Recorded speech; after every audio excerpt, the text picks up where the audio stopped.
think about the biggest creator on the planet right now. You look at him and you automatically assume he's won the game of life, right? Endless money, adoring fans, the whole shebang. But the reality behind the scenes, it's actually deeply, deeply unsettling. He almost completely destroyed himself to build this. Wait, seriously? I mean, I know he works insanely hard, but destroyed himself? How does that level of unimaginable success literally turn into a nightmare? Well, just listen to this. He outright admitted, if mental health was my priority, I wouldn't be here.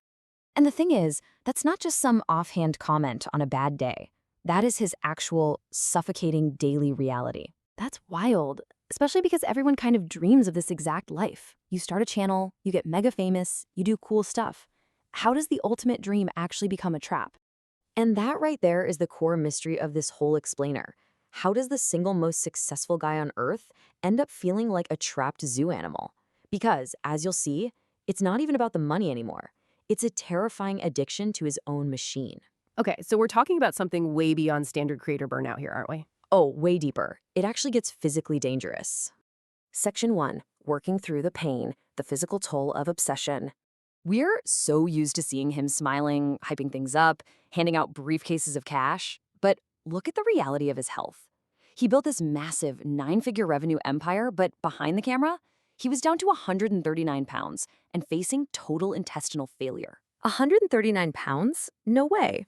For a guy his height, that is dangerously skinny. What actually happened to him? So, at age 15, he got diagnosed with Crohn's disease.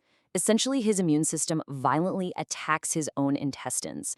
He's described the inflammation as literally feeling like a knife running through his stomach. And to keep working at this insane, nonstop pace, he relies on a powerful medication called Remicade. What it does is incredibly drastic. It completely shuts down his immune system to stop the internal attacks. Wait, hold on. He intentionally turns off his entire immune system just to keep the content machine running? Exactly. Which leads us to this terrifying reality right here. 4 days. Because he had literally zero immune defense. A simple, everyday flu escalated wildly, and he ended up fighting for his life in a South African hospital for 4 straight days. A hospital in South Africa? Okay, that isn't just dedication anymore. That is straight up physical torture. Why doesn't he just stop and rest? Section 2. Cracking the viral code. 40 hours to madness. You ask why he doesn't stop? It's because he absolutely refuses to be normal. Take a look at this. 40 hours? Oh man, is that from the counting video? Yep. Staring blankly at a camera, counting out loud to 100,000 for 40 hours straight. Pushing through extreme, mind-numbing exhaustion. It was his first massive hit, and it taught him a really dark formula. Extreme pain equals viral success. Just look at how it escalated from there. 7 days buried alive in a coffin. 7 days in solitary confinement in a sterile white room. 7 days on a deserted island getting literally 700 blistering sand flea bites. Hold on, if you step back and really look at that, his supposed success formula is literally just psychological and physical self-harm. This stopped being entertainment a long time ago. He knows exactly what he's doing, though. He even said, if I can survive this, no one else can do what I do. So he's actively weaponizing his own suffering? Like he's using it as a strategy? Precisely. Suffering is his ultimate, unbreachable, competitive moat. He basically guarantees viewer retention because he knows no one else on planet Earth is crazy enough to endure what he endures. Section 3. The Trap of Success. A billion-dollar zoo. So he cracked the code. He won the game. But the twist is, today, he is completely trapped by his own massive creation. Just listen to this. I have no free will. I am just a little robot working for my business. Ouch. That actually breaks my heart. The world's biggest creator, a guy who seemingly has the whole world at his fingertips, and he feels like he's a prisoner to an algorithm, completely stripped of his humanity. And the prison isn't just psychological, it's totally financial too. Look at this, $1 million. Wait, $1 million?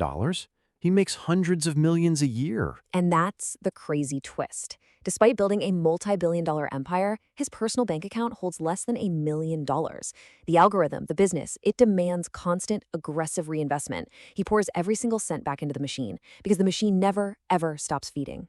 And what does he actually get for pouring his literal life into this? It's a massive paradox. On one hand, he's the public savior curing 1,000 blind people. On the other, he is privately told to end his life daily by massive online mobs. I really don't get it. Why the extreme backlash when he's demonstrably doing so much good? It's the dark reality of the internet. The more millions he gives away, the more people question his motives. And that constant, heavy pressure, it breeds intense paranoia. This paranoia literally bleeds into everything he does. When he launched his chocolate brand, he secretly drove to 30 Walmarts in a single night just to install hidden cameras. Wait, he installed hidden spy cameras in Walmarts? You've got to be kidding me. No, I'm serious. He was so terrified that the chocolate might break on the shelves and ruin the brand's image, he had to watch it himself. It's a total, absolute inability to relinquish control of his empire. Section 4. 5 powerful lessons, what his story teaches us. So stepping back from all this madness, lesson 1 is pretty clear. Obsession always has a physical cost. You just can't outwork your biology. And lesson 2 is a really harsh truth. Suffering can actually be a competitive advantage. Pain builds an unbreachable moat around your success. Right, which leads right into lesson 3. Success creates its own prison of expectations.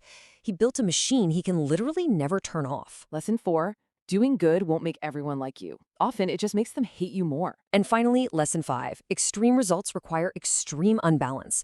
True greatness basically means sacrificing any semblance of a normal, happy life. Saying all of this, knowing the physical torture, the complete lack of free will, the extreme paranoia, I really have to ask you guys watching, would you trade your freedom, health, and sanity for a billion-dollar empire? It's a haunting thought, isn't it? The true price of ultimate internet success is absolutely terrifying. Keep asking the hard questions, and we'll see you in the next explainer.